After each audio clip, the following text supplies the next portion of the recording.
अस्सलाम वालेकुम all of you. I hope कि आप सब अल्लाह की रहमत में होंगे। अल्लाह के फ़ज़ल से मैं भी बिल्कुल ठीक हूँ। आज का हमारा टॉपिक तो आपने थंबनेल पे पढ़ ही लिया होगा।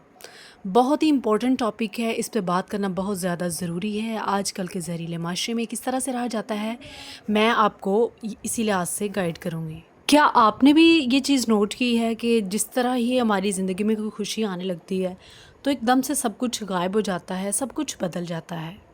काम बनते-बनते रुक जाता है, घर में लड़ाइयाँ झगड़े शुरू हो जाते हैं, बच्चे बीमार होना शुरू हो जाते हैं, आहिस्ता-आहिस्ता सारी खुशियाँ गायब होती दिखाई देती हैं। और फिर मैं आपको एक हैरत की बात बताती हूँ, ये नज़र किसी गैर की नहीं होती है, हमारे अपने ही रिश्तेदारों की होती है। गैर किसी की कैसे नज़र होगी? जब कोई देखेगा ही नहीं तो गैर की नज़र कैसे लगेगी? जिससे हम शेयर कर रहे हैं, जिसको हम बता रहे हैं, जिसको हम दिखा रहे हैं सब कुछ, नज़र तो उसी की लगेगी ना। अच्छा, सारी बातें एक तरफ, सवाल अब ये है कि क्या नज़र बद बरहक है? अगर ऐसा है तो इस्लाम में इसका हल कैसे निकाला जाता है? सबसे पहली बात मैं आपको ये बताना चाहूँगी कि इस्लाम हमें ये ज़रूर बताता है कि नज़र बद बरहक है, लेकिन साथ-साथ इसका हल भी बताता है कि अल्लाह ताला की ज़ात के अलावा किसी से डरना नहीं चाहिए। जब अल्लाह ताला की ज़ात हमारी अच्छे से हिफ़ाज़त कर रही है, तो दुनिया की कोई भी ताकत हमें गिरा नहीं सकती है। अच्छा, यहाँ पे ना मैं लेमन वाटर होममेड घर पे जो रेडी करते हैं रेडीमेड की तरह वो रेडी कर रही हूँ। इसकी सारी रेसिपी मैं कैप्शन में मेंशन कर दूँगी। यकीन कीजिए ये बहुत अच्छी बनती है। अच्छा, चलते हैं टॉपिक की तरफ। अगर अल्लाह हमारी हिफ़ाज़त कर रहा है, सबसे बड़ी वो ज़ात है, तो फिर हम लोगों से क्यों डरते हैं?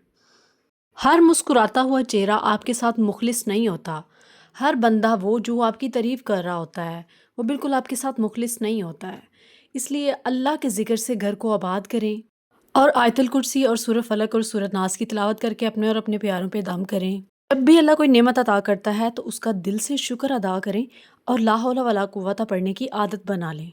ये वो हिफाज़त है जो हमें कुरान और सुन्नत की रोशनी से मिलती है, जिससे हम खुद को और अपने अहले खाना को महफूज रख सकते हैं। इसलिए लोगों से नहीं बल्कि अल्लाह ताला से अपने ताल्लुकात को ज़्यादा मजबूत करें, ताकि वो आपकी हिफाजत करे, बल्कि वो तो हिफाजत करता ही है। ज़रूरी नहीं है कि लोग ही हमसे हसद करें, बल्कि अपने लिए भी दुआ करें कि अल्लाह हमें इन बुरी आदतों से महफूज फरमा और हमारे दिलों को अपने ईमान से रोशन फरमा।